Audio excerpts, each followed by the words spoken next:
très grande sadique qui s'est opposé fortement à Rabbeinu. Et il faut savoir que c'est marqué dans Siach Sarfei Kodesh, qu'il y a des sichot, des Breslaveurs, ils ont des sichot qui datent de 200 ans.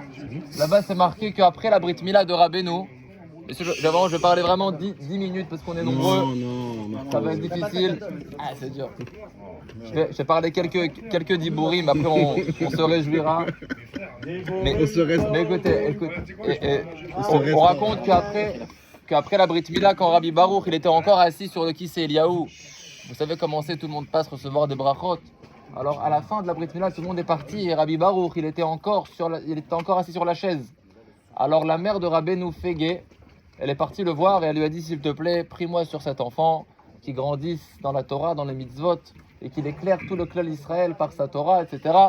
Alors Rabbi Baruch, il lui a dit, voilà, Bezrat Hashem, qu'il soit un grand dans le clan d'Israël, qu'il éclaire tout le clan d'Israël dans la Torah, et qu'il soit un grand tzaddik. Et après, Fege, elle a dit à Rabbi Baruch, elle lui a dit, et j'ai encore une bracha à te demander, fais-moi une bracha que les gens ne s'opposent pas à lui, qu'il n'y ait pas de machloket, qu'il n'y ait pas d'opposition contre lui. Et là, Rabbi Baruch de Mejibouj, vous savez qu'est-ce qu'il a répondu? Il a dit ça, c'est déjà trop tard. Il a dit ça, c'est déjà trop tard. Ça, je peux pas, c'est trop tard. Il y aura forcément une opposition sur lui. Comme ça, il lui a dit. Et Béhémet, messieurs, c'est ce qui s'est passé quelques années après. Il faut savoir que les Chassidés de Breslev, ils ont vécu des rédifotes, des poursuites. Tous les chassidim, ils ont voulu les tuer. Et il y a des grands tzadikim qui ont combattu Rabbeinu. Et parmi eux, Rabbi Baruch, c'était un opposant à Rabbeinu terrible. Il est dans le hall du Baal Shem Tov. Exactement. Et ensuite, il s'est opposé à Rabbeinu. Si vous voulez savoir, entre parenthèses, comment la marloquette avec Rabbi Baruch, elle a commencé, c'est qu'une fois, Rabbeinu, une fois qu'il a grandi, qu'il était déjà Admour, qu'il était déjà le Rav des Chassidés Breslev, une fois, il a vu Rabbi Baruch et ils sont parlé ensemble. Ils étaient devant une fenêtre. Et Rabbeinu, il a dit à Rabbi Baruch, tu sais que le niveau spirituel du Baal Shem Tov, il lui a dit, le niveau spirituel du Baal Shem Tov, je l'ai atteint à l'âge de 13 ans. Comme ça, Rabbeinu, il a dit à Rabbi Baruch. Et Rabbi Baruch, il était stupéfait et il a essayé de le jeter par la fenêtre. Et là, il y a la sœur, ou je sais pas exactement. C'est Fega qui s'est opposé, qui lui a dit non, etc. Après, il est parti. Qui est revenu, elle n'était pas vivante. Et à partir de là, eh bien, Rabbi Baruch, il est sorti difficilement. Eh bien, il est sorti farouchement contre Rabbeinu. Maintenant, il faut savoir que Rabbeinu, il a eu des dibourim. Il a dit clairement, Ani Ishpele, Nishpati Pele Gadol, mon âme, elle est incroyable, etc. Chidush Kamoni Loaya, une nouveauté comme moi, il n'y a jamais eu. Rabbeinu, il a vu que c'était nécessaire de dévoiler ses dibourim dans le monde, de dire c'était quoi son rôle. Rabbeinu, c'est celui qui devait faire venir la Géoula, donc il a vu nécessaire de dire ses dibourim. Il les a dit et il a souffert. Il aurait pu ne rien dire. Transmettre ses Torah du Likutei Moharan, transmettre ce qu'il a transmis, et puis c'est tout. Non, Rabbeinu, il a jugé nécessaire de dire au monde ce qu'il devait faire, etc. Et ça lui a valu une grande opposition.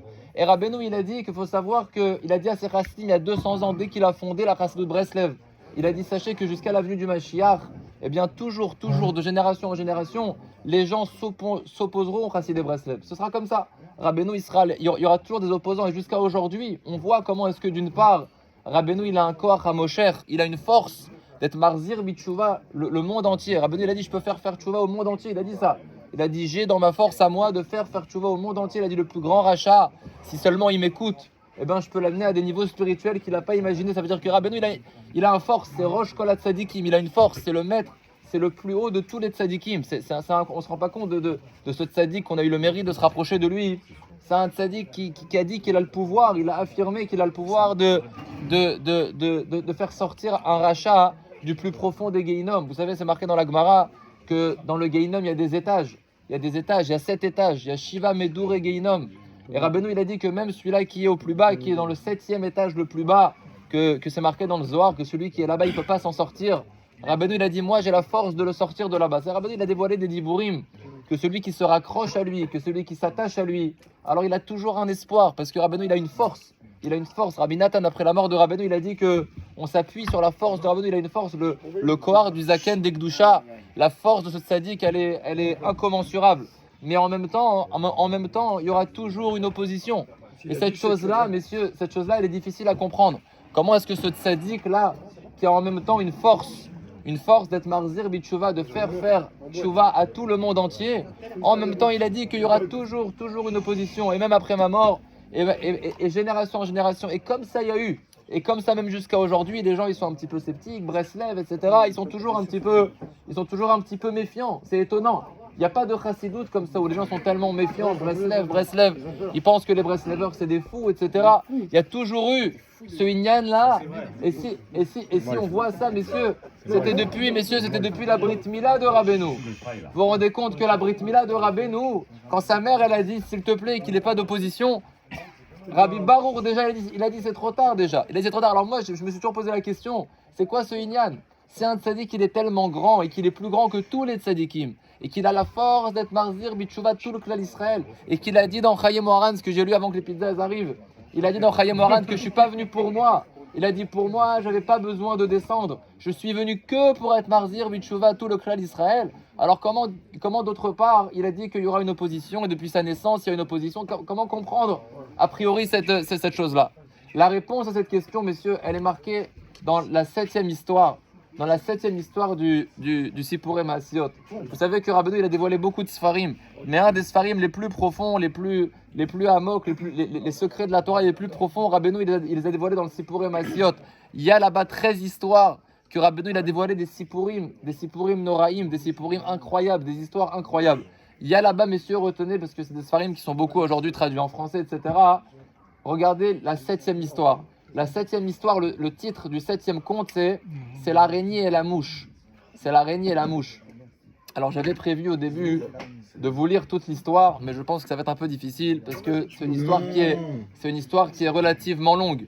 Mais là-bas, Rabbeinu, dans cette histoire de l'araignée et la mouche, il a expliqué exactement comment est-ce que sa neshama, elle est venue dans le monde, etc. Alors il y a l'Ikouté Etzot Batra du Rav de Tcherin, dans l'Ikouté Etzot Batra, il a résumé un petit peu qu'est-ce qu'il a transmis, qu'est-ce qui s'est passé quand la neshama de Rabbeinu, elle est descendue dans le monde, ce Aleph Nissan là, quand concrètement Rabbeinu il est venu au monde, qu'est-ce qui s'est passé avant que Rabbeinu vienne dans le monde. Alors je vous dis, celui qui veut bien voir l'histoire, exactement comment Rabbeinu il a raconté ça, c'est dans la 7e histoire du Sipurei Maasiot. Je vais juste vous lire un peu un concentré de ce qu'il y a à retenir de cette histoire, et vous irez, Bezrat Hashem, voir l'histoire à l'intérieur, elle est très jolie. Écoutez ce qui est marqué dans le Likutei Etzot sur cette Suényan là. Écoutez ce qui est marqué. Kodem sheyoredet nishmat atzadik haemet sheu amanig haemet leolam. C'est marqué dans le Likutei Etzot. Avant qu'elle est descendue, aujourd'hui, ce Aleph Nissan, la neshama du tzadik haemet, du tzadik authentique. Vous savez, on parle beaucoup, Rabbeinu il a beaucoup de diburim, du tzadik haemet, du tzadik authentique. Ça laisse penser que les autres tzadikim ne sont pas authentiques, ne sont pas véritables. Ce Inyan là, il est simplement que Rabbeinu c'est le tzadik qui a la force, qui a cette force que les autres n'ont pas, qui a cette force d'être marzir bitchouva. Il y a des tzadikim qui ont servi Hachem, qui se sont élevés, etc. Ras v'shalom d'amoindrir leur grandeur. Mais Rabbeinu c'est ce qu'on appelle le tzadik haemet, au sens où il a la force, il a cette force, ce koach hamosher, la arzir bitchouva, combien des milliers, des millions, combien de juifs, il a cette force là. Donc c'est marqué ici dans l'Ikouté Etzot, Kodem sheyoredet nishmat tzadik haemet sheu amanig haemet leolam. C'est marqué dans l'Ikouté Etzot que ce tzadik haemet, c'est le tzadik haemet leolam. C'est pas qu'après ça va se renouveler, etc. C'est la neshama de Rabbeinu qui est le dirigeant authentique à tout jamais. Et bien à ce moment-là, quand la neshama de Rabbeinu elle était encore dans le ciel, alors Azai machizin bechol haolamot haelyonim. À ce moment-là, qu'est-ce qu'ils ont fait quand la neshama de Rabbeinu était encore dans le ciel? Alors ils ont publié, ils ont été machiz dans tous les mondes supérieurs. Il faut savoir que nous, on est dans le monde, dans ce monde ici-bas, sur la terre, mais dans les olamot, en haut, il y a des milliers de olamot. On n'a pas idée de ce qu'il y a en haut. Il s'est marqué dans l'Ikouté Etzot qu'à ce moment-là, ils ont été machiz. Ils ont publié dans tous les olamot, dans tous les mondes supérieurs, dans les olamot haelyonim. Ils ont dit chez Kolmi, chez Yeshlo, l'ilmot chov, alzot aneshama yavo. À ce moment-là, ils ont dit voilà, cette neshama maintenant du manig, du dirigeant authentique du clan d'Israël, cette neshama, ce Aleph Nissan, elle doit descendre. Mais avant qu'elle descende dans tous les mondes supérieurs, ils ont publié. Avant qu'elle descende, est-ce que quelqu'un a quelque chose à dire? Est-ce que quelqu'un veut s'y opposer à la descente de ce tzaddik dans le monde? Ou mistama en gamechad sheilmad ezechov chas veshalom al neshama kdosha kazot. Alors là, c'est marqué dans l'Ikouté Etzot qu'à ce moment-là, dans tous les mondes supérieurs, personne ne s'est opposé, chas v'shalom, à la descente du tzaddik authentique, du tzaddik véritable, qui aurait la force d'être marzir bitchouva tout le clan Israël. Personne ne s'est opposé. Betor kar, à ce moment-là, babal davar shua samermem beatzmo vetzoek. À ce moment-là, le Baal Davar, ça veut dire l'ange du mal, le Yetzerara. Le Yetzera qui est un ange kadosh. Le Yetzera, c'est un ange, c'est un chaliar d'Hachem qui est là dans le monde, qui est là en chaque individu. Rabbeinu, il dit que le Yetzerara, on doit lui dire merci d'une certaine manière. Parce que c'est grâce à lui qu'on peut s'élever. Si quelqu'un, il n'avait pas de Yetzerara, alors ce serait juste un malach. Donc il aurait pas sa madrega, il n'aurait pas son niveau spirituel d'homme qui a la force de le combattre. Donc le Yetzerara, c'est un ange kadosh, Rabbeinu il dit. C'est un ange qui est très saint. Simplement, le Yetzerara, il a une mission. Il a une mission, c'est d'essayer de nous faire chuter. Et chacun, tout au long de sa vie, doit se battre avec son Yetzerara, mais c'est grâce à lui qu'on peut s'élever en réalité. Mais c'est ça sa shlichut. La shlichut du Yetzerara, c'est de nous mettre à l'épreuve. Alors c'est marqué dans l'écouté Yetzot qu'à ce moment-là, quand ils ont été machiz, quand ils ont dévoilé dans les mondes supérieurs, voilà que la Neshama du tzaddik authentique, elle doit descendre. Alors le Baal Davar, le Yetzerara, il est venu, il a commencé à crier. Il a commencé à crier le Yetzerara. Écoutez ce qui est marqué ici. Im zeh tzadik yavo ala olam. Écoutez ce que le Yetzerara il a dit. Il a dit avant que Rabbeinu il descende dans le monde. Le Yetzerara il a dit Im zeh tzadik yavo ala olam. Si cette neshama elle descend dans le monde, malila sot od ve'alma shav baratani. Le Yetzerara, il a dit, mais si ce tzaddik, il dévoile les yesodot de la Torah, il va dévoiler les conseils, il va dévoiler exactement comment chacun, c'est ça tout le inyan de Rabbeinu, c'est qu'il a une force d'expliquer à chacun que là où il est, il peut te remontrer un chemin et t'amener là où tu dois aller. Il y a une solution. Rabbeinu, il nous a dévoilé des etzot, des conseils, que chaque individu, là où il est, il prend les etzot de Rabbeinu, il peut retrouver le chemin. Rabbeinu, il a dit celui qui est au plus bas du plus bas, je peux l'élever au plus haut. Rabbi Nathan, dans une lettre, il a dit à son fils, sache que quand Rabbeinu, il a dit En shum yush baolam, quand il a dit il n'y a pas de désespoir et que chacun peut remonter la pente, il a dit imagine-toi que toi, comment tu es, imagine-toi un juif qui est 1000 fois plus pire que toi, 1000 fois plus pire. Comme ça, il a dit Rabbi Nathan à son fils, imagine-toi un juif qui est 1000 fois plus pire que toi, ça arrive, ça peut exister. Il a dit, sache que ce juif-là que tu t'imagines, si seulement il écoutait les tzot de Rabbeinu, s'il écoutait ses conseils, ses diburim, ses conseils que Rabbeinu il a donnés, alors ce juif il pourrait se relever, s'élever et devenir un tzaddik gamour. Ça veut dire Rabbeinu il a donné les troufotes, il a donné les remèdes pour que chaque personne puisse retrouver son chemin. Mimela le Yetzerara, qu'est-ce qu'il a dit, monsieur? Vous n'avez pas pour longtemps. Mais là, le Yetzerara, il a dit, moi je m'oppose à ce que ce tzaddik qui descende dans le monde. Pourquoi? Parce que s'il descend, alors qu'est-ce que je vais faire? Je vais être au chômage, comme il a dit. J'ai plus rien à faire. Il a dit le Yetzerara, ve'alma shav baratani. Alors tu m'as créé pour rien. Ma mission, elle est foutue. Tu envoies ce tzaddik dans le monde. Ma mission, elle est foutue. Alef Nissan. Si Rabbeinu, il descend, Baolam Azé, s'il va faire ce qu'il va faire, je pourrai plus rien faire. Ki bevada yarzir le mutav et kol haolam.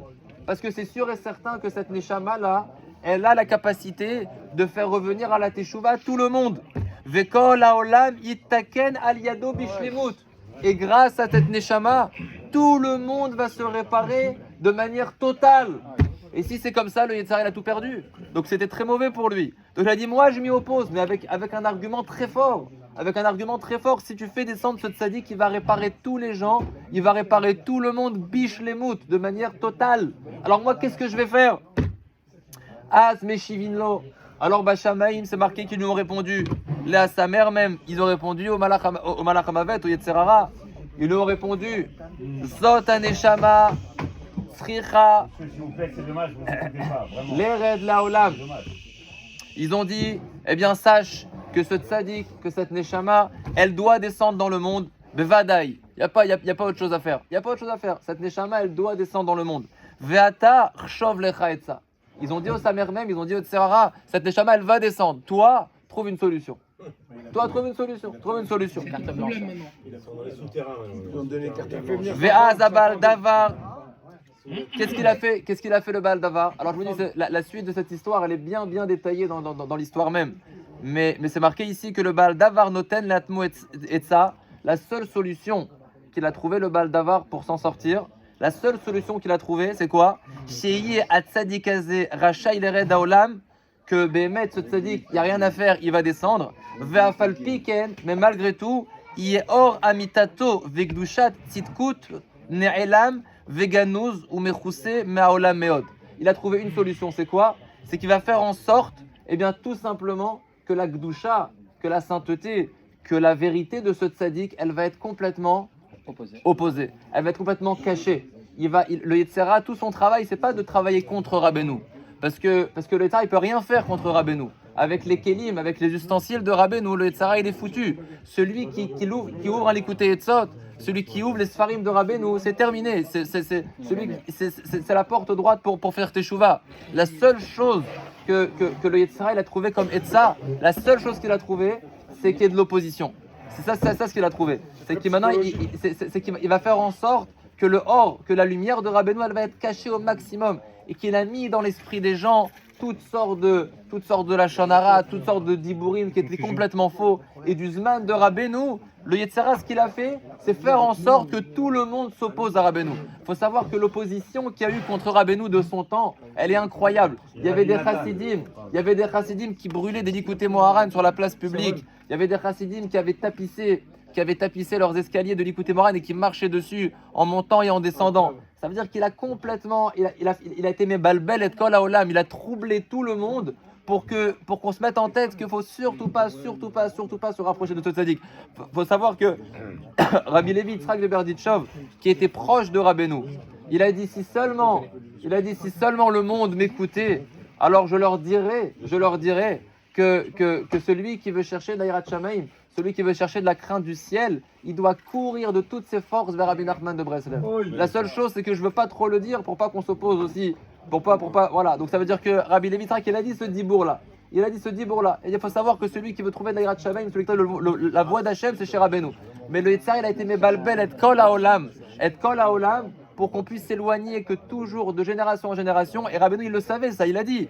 De génération en génération, on sera toujours dénigré. Pourquoi? Parce que c'est le Yesod même de Rabbeinu. Parce que Rabbeinu, c'était la condition sine qua non pour qu'il descende dans le monde. Parce que sinon, alors le Yetzirah, il n'a plus de travail.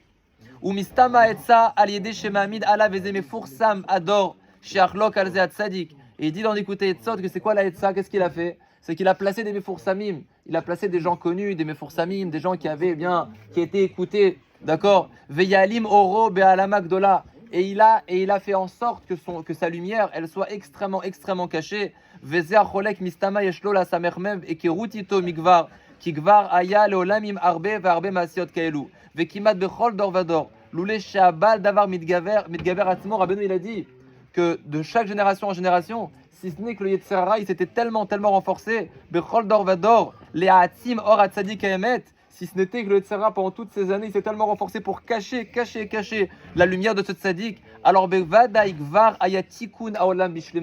il a dit, c'est sûr que le monde, il aurait déjà été réparé. Si ce n'est pas cet Etza que le Yetzirah, il a trouvé pour s'en sortir, de cacher l'or de Rabbeinu, c'est sûr que le monde, il aurait été réparé. Arafal piken otsu etza vetufar verabot machashavot belevish va'atzat Hashem itakum va'neshama azot yoredet baolam. ואף שבאמת עובר עליה מה שעובר, לולא השם שלנו, אף על פי כן הצדיק הזה הוא כובש מלחמות רבות, וסוף כל סוף יתקן העולם על ידו בשלמות. Rabbeinu a dit que malgré tout, malgré ce LM là, malgré cette astara, malgré cet écran qu'il y a, pour se rapprocher de Rabbeinu, il y a un écran. Rabbeinu a dit que pour se rapprocher de lui, Sarich Lavor Shfichut Damim, il faut passer il faut faire couler son sang. Pour se rapprocher de Rabbeinu, il faut passer des bisionotes, il faut passer des hontes, il faut passer de la Shfichut Damim. Parce que c'est la seule solution. Et il a dit que si le Baal Davar, il n'avait pas trouvé cet état là, alors le monde, il aurait déjà été Metukan Bishlemut. Alors il faut savoir quand même que Rabbeinu, il a dit le Basov, Kulam Yu Breslever, et que le temps, il va faire son temps, et que Bezrat Hashem, doucement, eh bien le or de Rabbeinu, il se dévoile. Et il y a 10 ans, il y a 10 ans, le or de Rabbeinu, il était beaucoup plus caché qu'aujourd'hui. Il y a 20 ans encore plus, il y a 30 ans encore plus. Il faut savoir que c'est lo Yehuman, comment dans ces générations-là, la lumière de Rabbeinu, elle se dévoile et que doucement, la lumière de Rabbeinu, elle regagne tout le monde. Et Rabbeinu, il a dit, quand vous allez voir que les gens vont commencer à étudier le Likutei Moharan, alors vous pouvez être sûr qu'à ce moment-là, eh bien, Mashiach il va venir. Parce que c'est ce qu'on a expliqué maintenant. Rabbeinu, c'est lui qui peut être Marzir Otanu Bitchouva. C'est lui qui peut nous faire remonter la pente à chacun là où il est. C'est ça son corps, c'est qu'il n'y a pas de fin. Il a dit la shlemut, ce qu'il y a de particulier chez le tzaddik Haemet, c'est qu'il n'a pas de limite. Ça veut dire qu'il n'a pas de limite dans ce qu'il peut faire. Il n'y a pas de limite. Les tzaddikim, ils n'ont pas atteint ça. Rabbeinu, il a atteint cette notion qu'il peut aller où il veut, il peut aller au plus profond. Et ça a été Nistar. Et Rabbeinu, il a dit que c'était la seule condition pour qu'il descende sur terre. Et plus le hors de Rabbeinu, il va éclairer le monde, et plus doucement, il y a ce qu'on appelle le ribouy abatim, plus les gens ils vont se rapprocher de Rabbeinu, plus on peut être sûr que la Géoula elle est krova Bezrat Hashem. Maintenant il faut savoir que combien nous on doit se réjouir, combien chacun d'entre nous il doit se réjouir qu'on a eu le srout de se rapprocher de Rabbeinu Bet Ashrenu Matov Chelkenu, qu'on peut se rapprocher de ce tzaddik, c'est un grand srout, le ELM, ce travail du Baal Davar qui continue malgré tout de travailler, il est encore présent. Et les gens, c'est pas évident de se rapprocher de Rabbeinu, c'est pas évident, il faut mamash fichut damim, il faut se donner, mais combien est-ce qu'il faut, avant de mourir, il a dit Rabbi Nathan, il a dit soyez fort dans la fatsa, dans dévoiler, il y a fotsu ma'inachachutsa, de dévoiler les enseignements de Rabbeinu, parce que si Béhémet, faut savoir ça, c'est ça tout le Inyan, c'est que comme il a dit, n'oubliez pas cette histoire de Rabbi Baruch, qu'à la naissance de Rabbeinu, il a dit c'est trop tard, tu peux rien faire, il y aura de l'opposition. Mais c'est quoi le sens de ça? Parce que ça nous montre seulement la grandeur de Rabbeinu. C'est-à-dire ça nous montre combien est-ce que Rabbeinu, avant qu'il descende sur terre, c'était le Yetzer Hara, il a fait ce pacte-là, qu'il va descendre sur terre, mais déjà j'ai trouvé une solution, les Ali Moro, de cacher sa lumière. Parce que ça montre combien ce tzaddik-là, il n'y avait pas d'autre solution pour qu'il descende sur terre. Si ce n'était pas de cette manière-là, alors il ne pouvait pas descendre. Ça veut dire le Yetzer Hara, il faut bien qu'il trouve une solution. Et sinon, alors le Olam, déjà, il aurait été Metukan Bishlimut. Combien est-ce qu'il faut, nous, messieurs, prendre conscience de ça, que les Sfarim de Rabbeinu, aujourd'hui, eh bien, aujourd'hui, il a dit Rabbi Nathan que la Hashra, ce qui nous reste de Rabbeinu, c'est ces Sfarim. C'est se rattacher à ces Etzot, à la Hitbodedout, au Limud Torah, à la Simcha, telle que Rabbeinu nous l'a enseigné. Et que si chacun d'entre nous, il se rattache, il est mécouchard de toutes ses forces à Rabbeinu, et qu'il rentre mettre dans les Sfarim, dans les écoutes Etzot, il rentre dans les Etzot de Rabbeinu, alors Bezrat Hashem, on verra Mashiach venir prochainement. Amen.